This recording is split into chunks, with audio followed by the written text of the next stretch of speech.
Okay, here we go again. Welcome to the Lume Web3 podcast series, episode number 3. This time we'll dive into the community part, inclusiveness, and it's actually Web3, the solution for all of these elements. Let's see. I'm joined by 2 absolute powerhouses today. Welcome, ladies. First, we have Iara Diaz, metaverse pioneer, tech visionary, founder of Ikkio. I mean, you've done it all, but also a singer. You've been on TV here in Finland. I'm an absolute fan. Thank you. So great to have you here. Thank you for joining. And then we have Hanna Toivonen from Starstuff. Hello. Building the, what's the next generation of social media? That's Starstuff. Pretty cool things. Great to have you. You're also a singer, songwriter, vocal artist, you name it. So I think we have 2 rock stars here, and I'm the only one who doesn't know how to sing. So let's not do that. But great to have you both. Thanks for joining. Thank you. Why not start with because considering your guys' background, the singing, being an artist, but then also a tech pioneer, what's the kind of most surprising or recent intersection of these 2 areas that you've come across? Well, for me, I think innovation in general is just a fancy word for creativity. And I do think of myself as a creative person first, and kind of the means for that creativity can change, but it kind of ultimately stays the same. I'm very driven by new tech and new tools and all things I can try. Just got really inspired by all these new kind of creation tools and how they could be better. How could I, as a creative person, contribute to that? And also, I sometimes find that there aren't perhaps enough kind of people who consider themselves like very broadly creative in the tech scene, and also women. So I also kind of feel like, okay, I think this is needed in the world. Why don't these people do it? Like, I might as well do it myself, I've always kind of believed that there are always answers to questions, and also more questions after the answers. So yeah, I guess like that's the overlap is always creativity, and we're living in a really interesting time where all of that, like everything is changing, and we're on the cusp of something great as well. And what we see now is just the crappiest version of everything. So everything will just evolve and get better. So I'm really excited about that. Yeah, and we're excited about what you're building at Starstuff. Like, everybody can be creative and do their own things. So I think that's really nice. How about Iara? Definitely. Well, I think from my experience, we were involved. Like, I was involved in creating virtual concerts for artists, so in virtual worlds, but VR, web, and Web3 environments as well. So I think the potential to unleash creativity, as you're saying, like in those virtual environments are so great, because you can, your imagination is your limit, so you can get so much out of things, and you have very little constraints if you compare like with a physical festival and so on. So you can actually create such great experiences with amazing special effects, with a very, very little investment. And sometimes it's just like all you need is time and creativity. So so for me, this is like low barrier of entering, and a lot of people there to help also. That's something I noticed also in those environments, like since we are speaking about community, it's like the community is always there to help, and they're helping just for the sake of being part of something, and there's no like, oh, you need to pay me millions for doing this. No, they're like, no, I just want to be involved, please. let's do this together. Let's see how crazy things we can create and so on. So I think that's a new way of doing things entirely. What were you learning? Because you've done amazing projects in Decentraland, like huge artists, events. Why are communities such an important thing and layer of it? Is that the success factor? Or like Yeah, I think, well, absolutely. I think, well, any creative person that do something, they need an audience, right? So the community is very important, but on the Web3, then you have the community is also part of the creators. So it's really nice because they are not so just a passive audience, because sometimes if you go to a concert, you're just there like in awe of your artist. But in the Web3 environment and like communities, virtual communities like this, a lot of the times they are also part of the creative process, or the way they express themselves with the avatars and emotes and so on. This is like what makes the event even better. And a lot of them are also like they're creating their own things and getting their own community. And you have an equal place. And just like one quick example, like when I was producing the Metaverse Music Festival, I put on the same stage Björk and Maija Kauhanen from Finland, like a Kantele artist that I love. You should check it out if you haven't. But, it's like a big name artist there on the same stage. This wouldn't happen in a physical event. You don't put like a small artist in the main stage together with a big name. Worldly known a name. But in the metaverse, you can do all of that. And it's the same community. And, you can put also like a bedroom DJ, that's like a 13-year-old also in the same festival and so on. So I think the community and the equal space that you give, it's amazing thing that we should give more space to that and tap more into that. It's important. Can you explain a little bit, how did the community element then tied into that music festival? Like, how did they participate? Well, for the specific case of the festival, we had open calls for the community also to participate, because we wanted to give space for them to show their creativity. And I was working at the time like at the foundation of Decentraland, so we didn't have we were a non-profit organization, so we had this.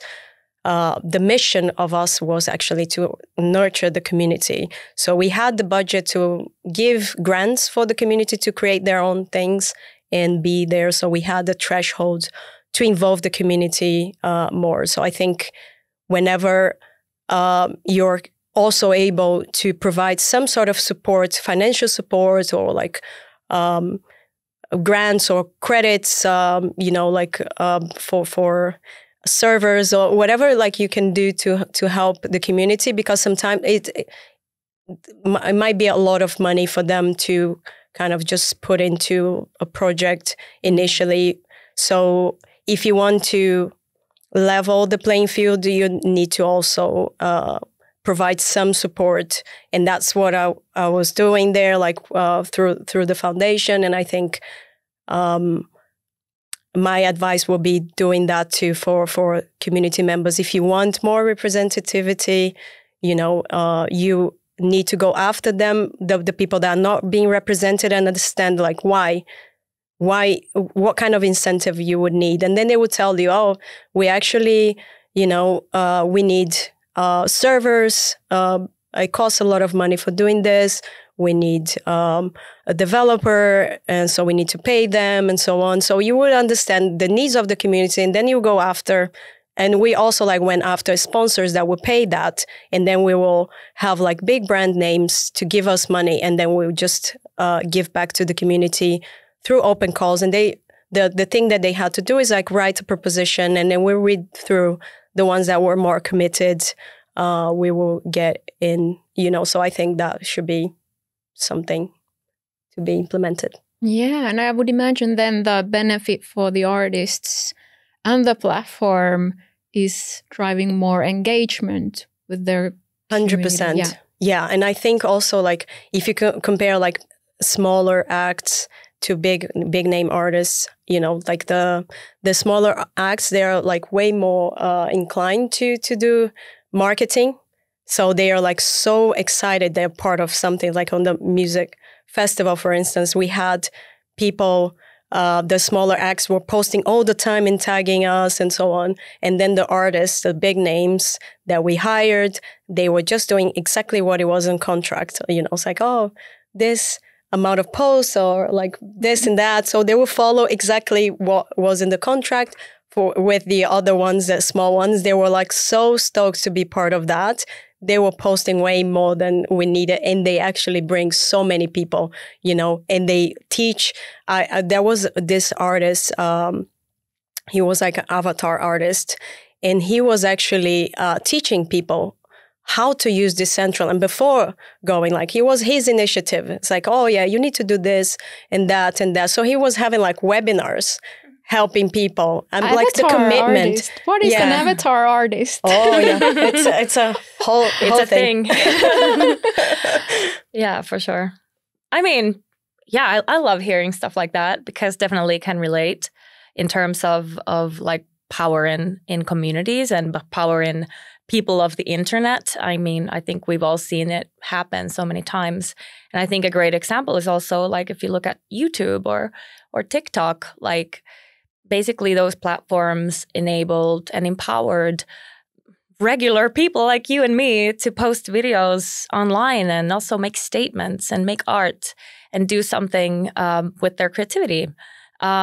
And kind of like going away from the more traditional way of publishing videos before YouTube or those channels. It was very different. And now we see a completely new culture that has emerged. We see completely new forms of businesses and economies even kind of that have formed around this creativity. And I find it extremely inspiring to see how people kind of just go and hustle and do their thing and say, you know, take a stance and kind of just put things out there. And I think it's so important for people to have that space where they can also just put things out there, even if they're a little bit cringe at first, you know, it's part of the thing. And I feel like when the kind of social platforms have also evolved, you can see that it's more and more like people just like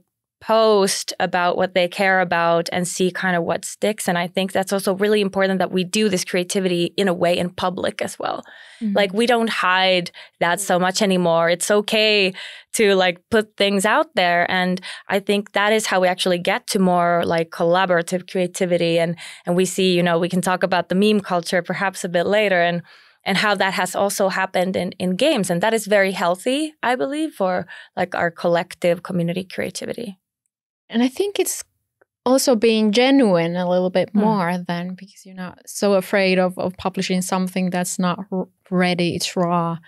Yeah, and you can be afraid. I mean, it's cool. It's okay. Everyone is afraid to like, it's embarrassing. Oh, can I put this out there? What will people think? But then, I mean, that's normal.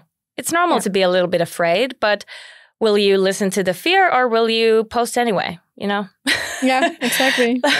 You mentioned games. Now I must ask you, because you have the brilliant history and background in Rovi or in charge of the PR media side of things, seen it all. And there's a lot of community elements in the gaming industry that we could learn from.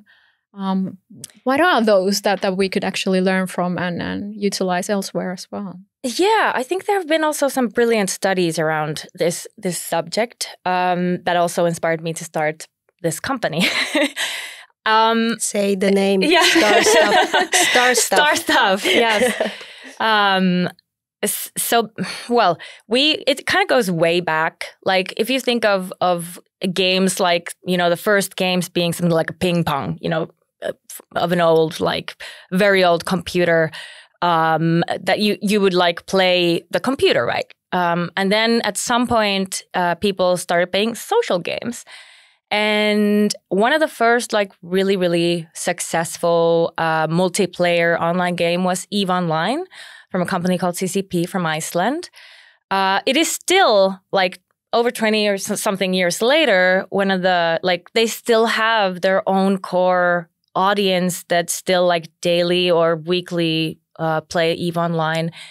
And the kind of way in which games kind of enable people to collaborate, like that is kind of needed for you to do things and achieve goals. You have to kind of also rely on other people.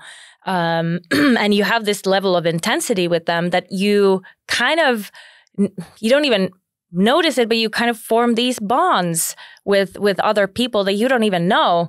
Like you just met in this game, and now you're like tackling this great boss, and your life is on the line. You know, that makes people bond, obviously. And that was actually studied by the FBI, for example. They have this thing called the friendship formula, which consists of 4 pillars.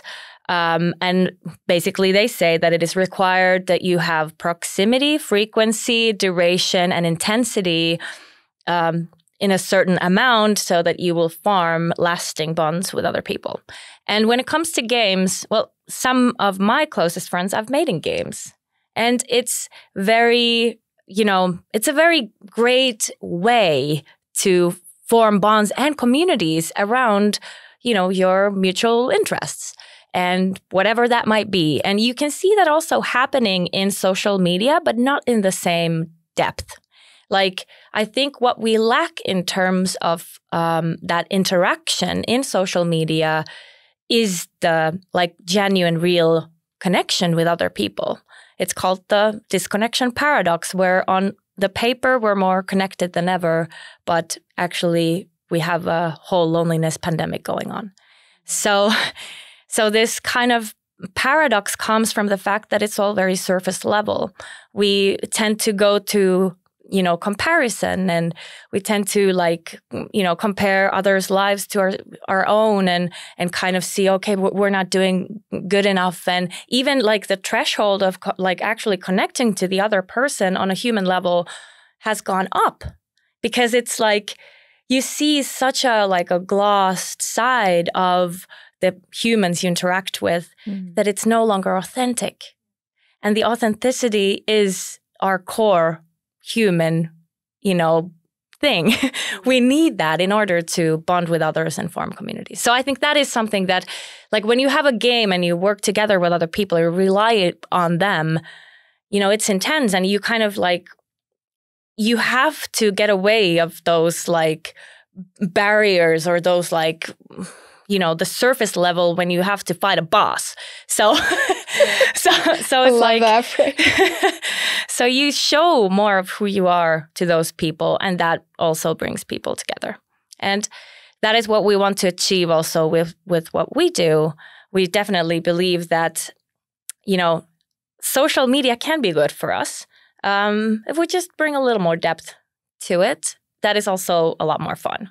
So it's just about giving people the tools that is now possible because of new tech to actually make interactive content with other people just by prompting and photos and all of that. Now I cannot resist without saying okay, this is the perfect moment to show Starstuff demo for the audience probably, but we will edit it in, I hope. But that's really fits to that what you were explaining. Yeah, so what we basically, it's a playable social platform that you can, create content, play, watch together with your friends, and just, it's with multimodal AI. So you can prompt, you can make, from photos and videos, interactive content and games in seconds. My 6-year-old made a game on my phone in 10 minutes from photos. She doesn't know how to read or write yet.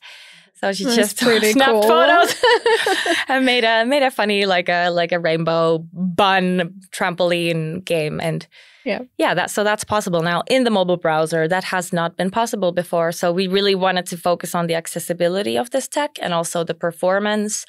And there's so much to talk about in terms of the tech itself, but I do also believe that it's possible to do these big technologies like AI in a very sustainable way. It's a similar way that we optimize for mobile. We also optimize for GPU. So we literally have 6, 1, 2, 3, 4, 5, 6 pieces of these chips that we use. That is all. That is the equivalent of 6 programmers. That is the amount we use energy and water to maintain our entire system. And that is possible to do. So yeah, I just want people to also understand that they do have the creative power to make solutions for these problems that we face. Oh, that's a nice. The last episode we talked about sustainability with Heikki and Johanna, and that's a perfect example of it's possible already now. Yes, it is to do it in a conscious way. Yeah, don't do leaky code. Yeah. So I actually have one question just for Hanna, perhaps. Oh, yeah. So do you think the fact that they are like participating while creating the content makes it more? They feel more like belonging in the community rather than like, as you said, like social media, it's more like perhaps like more passive, someone posts a photo, you like the photo and so on, but you have nothing to do with this. And then once you're there in the game situation or co-creating the environment or collaborating in the environment. So do you think you create more communities because of that everyone is basically there on the same level and also creating at the same time, so they will create bigger bonds in that? Yeah, like ultimately, I think there are levels to the kind of to the readiness of intensity that people kind of want in each moment. So I think that like there are very good things about our social media, the way it works now, in terms of like you also just want to kind of find things. You want to, curate your For You page. You want to find things that are relevant for you. You don't necessarily in that moment want to, connect with someone. But if you do, and if you do it on social media, it's not possible like to do it in that way. Like you can slide into the DMs, but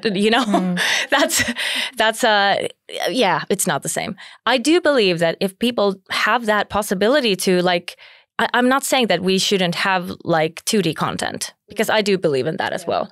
But I believe that if we have 2D content that is in itself interactive by default, like you can jump in it if you want. You can remix it if you want. You can make it your own. You can go into it and hang out with your friends. You can save it and mark it as a favorite and go back to it later and actually like be there and watch those memes together with your friends and not alone.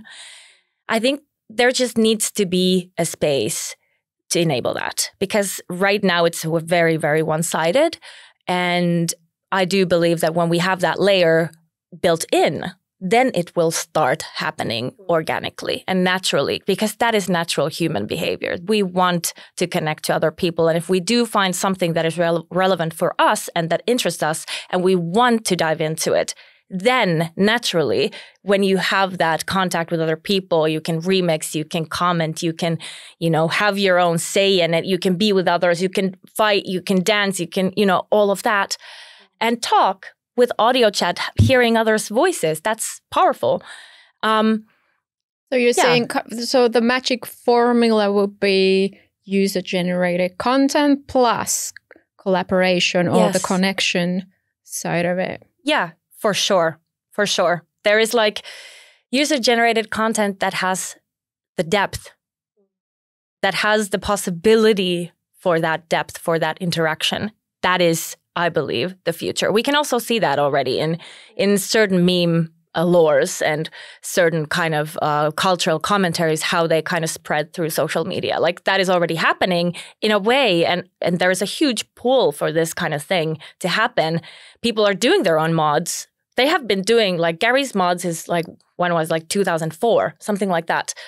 And there is this pull for something of like people using their own creativity and like coming together and like doing something funny. It doesn't have to be like super complex or super polished. It can just be funny, Yeah, totally. Fun is good. Yeah. How do you then, Iara, feel about the operator side, platform side, because you've been there? What's their role in this? Well, I think it's to facilitate and also somewhat moderate and bridge gaps, try to nurture the ecosystem in a way that you have diverse voices coming to participate. So I think as operators, you need to make sure that you make a point of getting out of the echo chamber as well, and create content for all sorts of people, and get feedback and try always to improve the platform, to serve the community, and so on. So I think this was something. Decentraland is a DAO, and I think I see a great value in having a foundation created there, like it was created by the DAO. So to support those ideas, because when you have like a new thing coming up, you need to nurture quite a lot still for it to mature enough to. So I don't think right now we are so ready to have like 100% DAO, or as we need government, right? So like we need government to take care of basic things. Not everything should, or not everything is privatized, because you have certain aspects of society that need to be taken care of without profit in mind. We don't need to go in those questions, but then when it comes to a DAO, I believe also that we would need to have some sort of body helping to govern and give some sort of structure to it. So I think the platforms, they should facilitate that and moderate, make sure that it's a safe space and so on. But it's more like in the background. You don't have to do so much. When you have a strong community, you're there just in case, because communities self-regulate quite well as well. I think you have this experience as well to see. You're there just like mostly passive all the time, but if something goes wrong, you're there to react and to do something about it, or to put systems in place that will prevent certain things to happen and so on. But so quite important role then. I think so. Yeah, but more in the background, I would say. So it's all about the people that make the community, not the platform itself. I believe so. Yeah. Yeah. I think we also live in an interesting time where we see also the kind of faults in these platforms right now, and how we kind of need to address them, and what kind of role they have in democracy, right?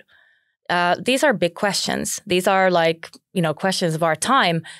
And I feel like, as with everything, but especially with social media and these big platforms, it's like a double-edged sword in a way, where it can act as an amplifier to these certain kind of voices, and create these echo chambers, and kind of also, if they are governed by authoritarian regimes, then they can become tools of actual like mass manipulation, which is really scary.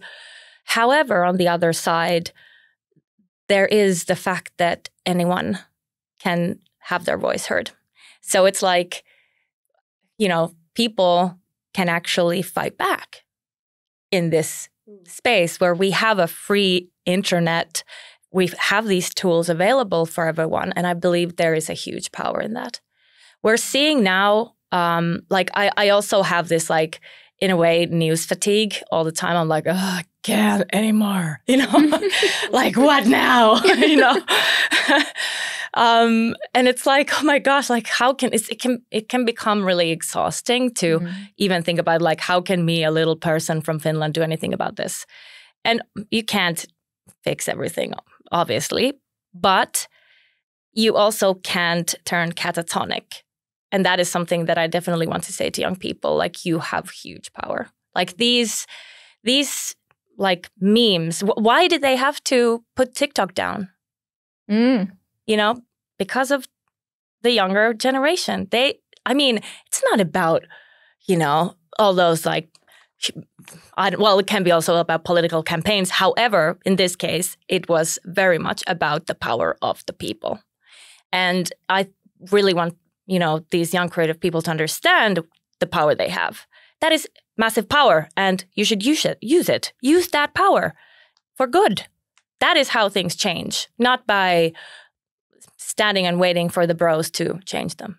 I will vote for you when you run for office. I will not go to politics, but I also vote for Hanna. Oh my gosh. That brings me to inclusivity as well. And I think that's an important element that Web3 and technology brings to the table, right?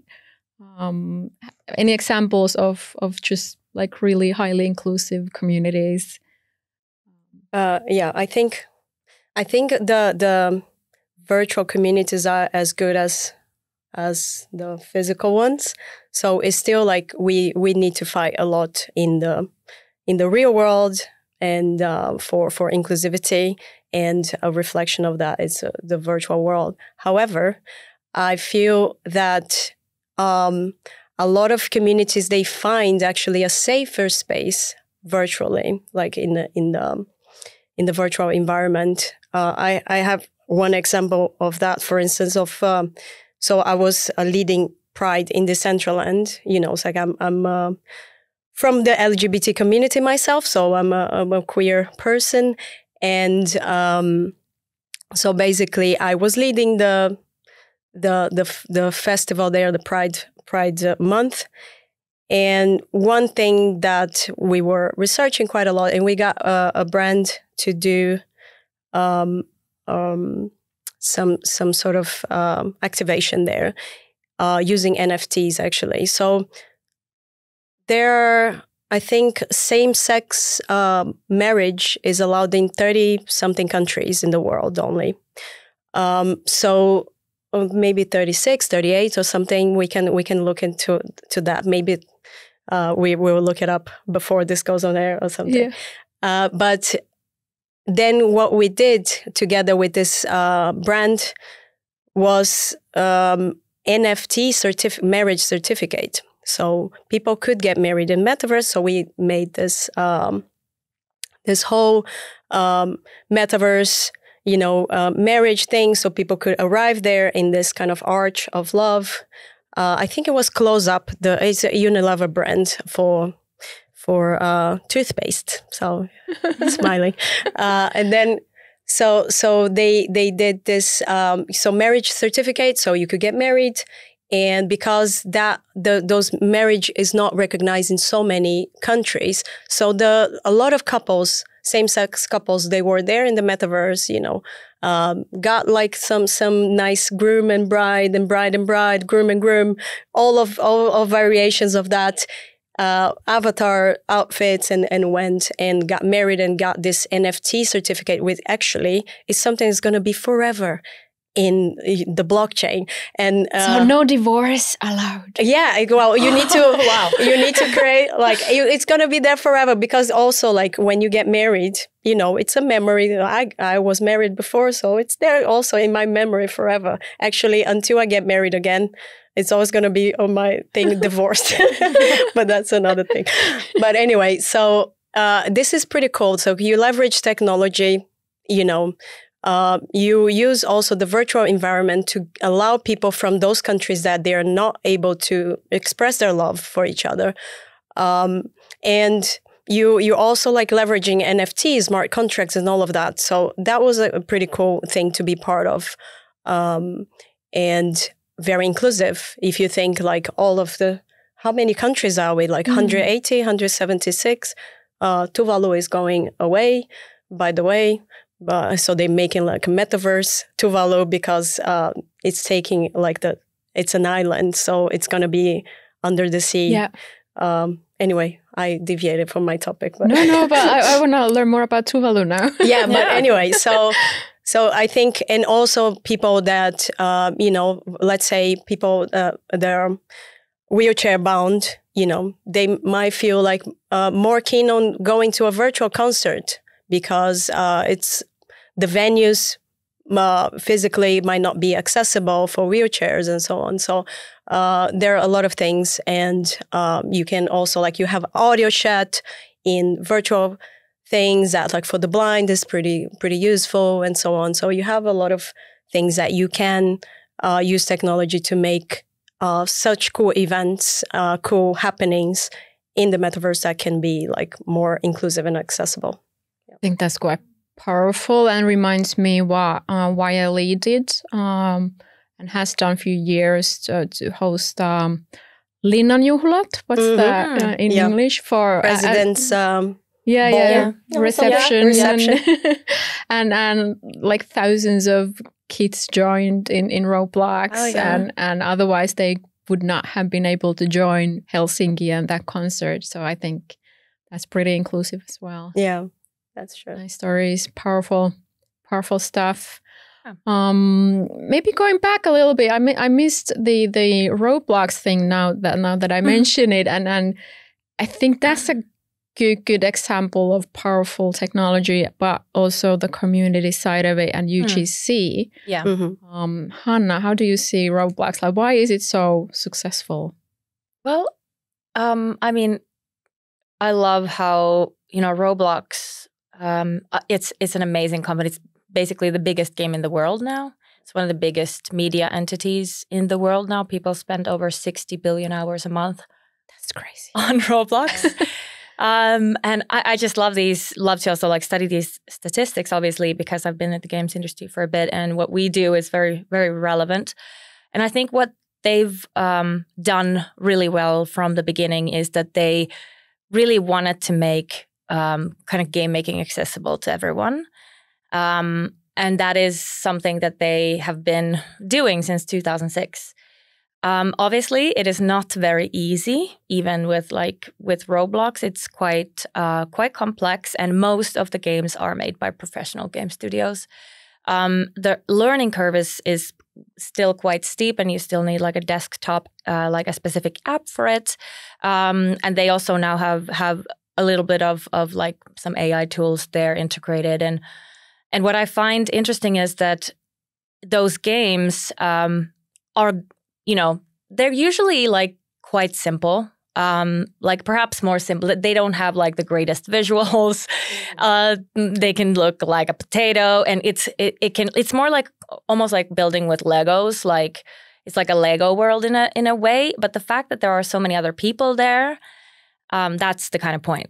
And that is like, they had a really hard start. Like they had a really big kind of like cold start problem where they just didn't have enough content or enough other people to be there at the same time. So it took a long time for them to kind of address that and then bring enough, invest a lot in that content to be able to get enough of it there.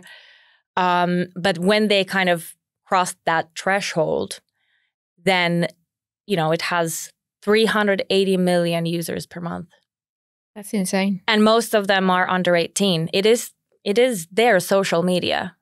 It is what they've been used to. That is their like native, that has a voice chat, text chat, their favorite games. They hang out there with their friends. Their kind of digital identity and also offline identity, their whole identity is, both digital and physical. And it's based kind of in these interactions in these worlds, like how they create their status there, how they build their identity, what kind of like aesthetics they kind of identify with. And you can be anyone. You can be fries. You can be, like I want it to be a toast in our group calls. So that's one of the first things that we enabled was just not only like humanoid avatars, but like the ability to be a toast. Oh, I think I saw something you mentioned, like Brady Mercury or something. Yeah, and I think that's also very powerful when we kind of compare social media where you have to have everything super polished and you take selfies, and that can also create a lot of pressure for young people. So then you have Roblox on the other side who you can just like create your digital avatar and I think it's something, I read their like annual report just now. I think it was something like 70% come from aesthetics, their revenue. That is quite a lot. And the same is for Fortnite. So also Fortnite's majority of revenue comes from aesthetics because they don't really have like an in-game progression type of monetization. So I think that is something also which is very interesting is when you think about like game design and games in general, like because you have these like free-to-play games, online games, you also have like solo games, and they all have different kinds of monetization. What Roblox has done really well is this UGC marketplace, which is user-generated content. They enable people to actually make money. People, similarly to YouTube, there are Roblox influencers. And I think this is like massive in a way, and I think this is the future too.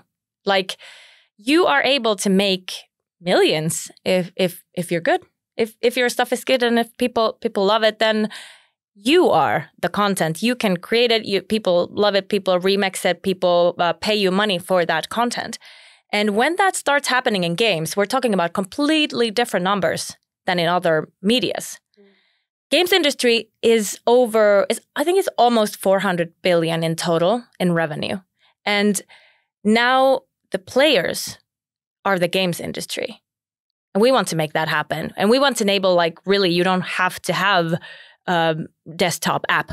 You don't have to know anything about coding. You have no learning curve. You can just literally put your photo there and done. You have a game. And when that starts happening at scale, I do believe that, because money is ultimately what kind of still holds this whole system we live in together. When that starts going back to the people, when they can stand with their own feet and support themselves, that's also, something for women. Yeah. That's the ultimate power.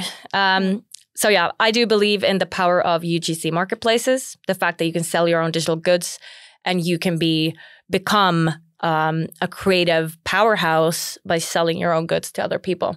And doing that in games marketplaces will be the next big content era we're about to see. And a huge opportunity for any artist or creative to just join that massive, even revenue powerhouse. That's true. Exactly. And it's something they can learn from.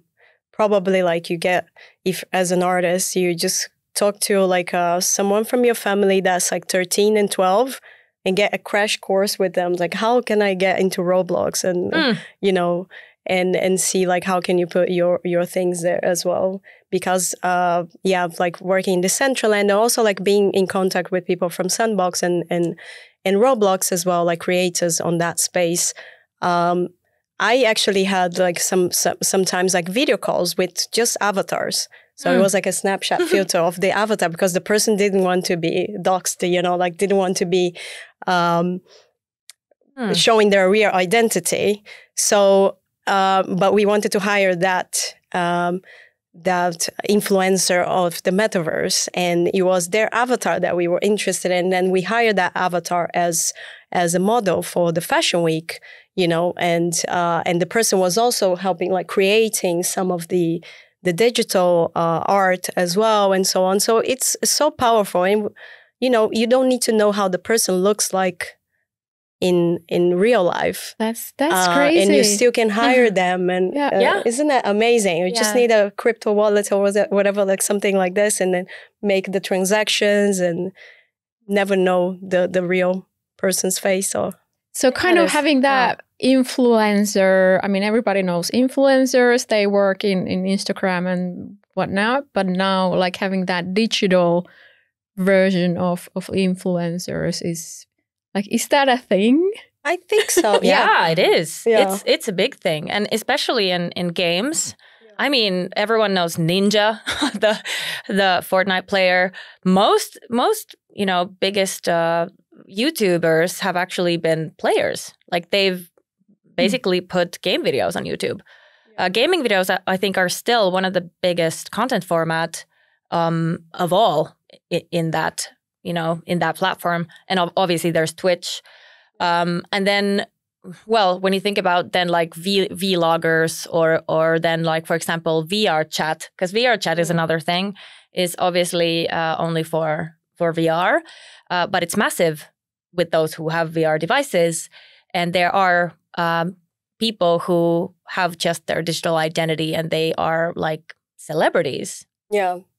And because they somehow they managed to get known in the community, right? Yeah. So it's like definitely the power of community and harnessing that And so then you have someone like, let's say a brand, they want to do, I want to enter on this platform because this platform, everyone is there for my target group.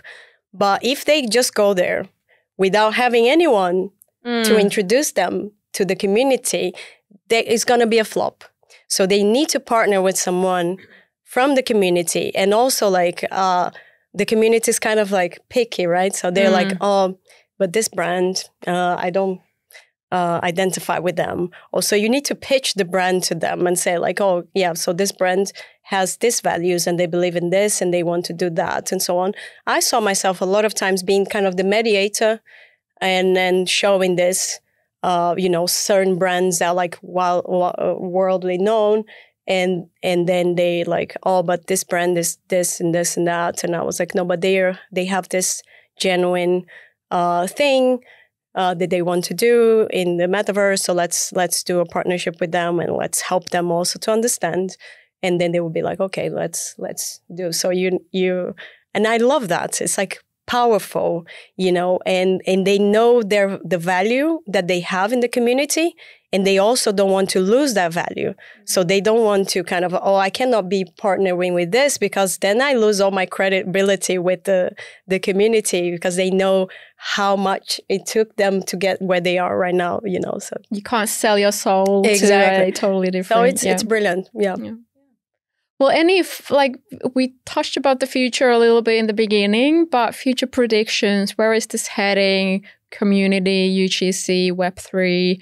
Why should the creative industry actually care? Well, if nothing else, if nothing else than money, then I think money is quite a big, can be a big motivator for many. I do think that, I think that we're seeing a trend similar to what has happened in other creative industries happening right now in gaming, and also other content formats with AI. A lot of people are perhaps afraid of it, and I think for a good reason. But then again, I also think that there's huge opportunities here, and for everyone, it doesn't if you're a musician, if you're an artist, if you do sculpture, I don't know, like doing those things in a way, in a format that allows other people from all around the world to come in and see your art and buy it from you, or like buy experiences, or buy digital skins, or whatever value you can bring to other people. This is the time to really leverage on this technology and also the kind of time that we live in. Because as we've seen before, like this is the first time this has happened. I mean, we went from horses to cars. And it's a long podcast, everybody. Brace yourselves. And now, I mean, AI is obviously one of the probably biggest technological changes that we will ever see during our lifetime. And now I really, really hope to see, like, there is so much monetization potential for everyone. For people who want to start their own companies, like provide platforms, provide tools for people to really, really unleash their creativity, provide also platforms where they can sell them, where they can bring value to other people. I definitely don't want to see any more Excel plugins that use ChatGPT. Thank you. So I would definitely love to see more just whoever, young people, like using their skills and voice and tech savviness. They've been like grown up. Like I'm on their side, really. Like I have my hope in the younger generation. When you look at like the art, and some of it I don't understand necessarily, but I'm like, wow, they speak a different language. They understand things very deeply and from a different angle. And I really respect that as a creative person. And being able to put in a layer of monetization will make this generation really powerful. That's a good way to wrap things up. Yeah. Maybe Iara, for last comment. we are inspired by the next generation, but what about old people like me, 40 plus? Like us. How can we, well, like me. Yeah. how can we enter the game? Like, what would be your advice? Like, where to start? Yeah, I think, don't be afraid. And I feel also like if you're like me, it's like I'm 40 plus, we actually were quite privileged to see the technology change so rapidly. And I don't think we need to be behind on that one, this new shift also. And then AI can help you so much to get up to speed. And if you don't know what you're getting yourself into, just ask AI and like if you have doubts. But you should dive into new technology and go to virtual places. It doesn't cost you anything. And just do it and try to understand also the new generation. Probably if you're like me as well, you're working on something that serves many generations. So you should understand how other generations behave in other platforms that you might not so be in 100%. So my advice would be, go for it. Don't be afraid. Learn how to do stuff. Advocate for like with your friends and put your art out there as well. We live this in an attention economy, right? So we need to, I think the next shift will be like people going to the smaller communities that they identify themselves better with. So create, like be brave and go on one of those platforms that you feel more comfortable with. Create your small community. If it's like, 40 pluses that are trying to figure what is going on. I will join that community. Yeah, exactly. Let's create that one and, whoever wants to join because, then we can discuss things and be educated as well with the new generations and so on. Oh, amazing. Thank you so much. I feel inspired. Quite a nice and good conversation and tips and insights. Thank you, ladies. Hope the audience got nice insights and tips and concrete takeaways as well.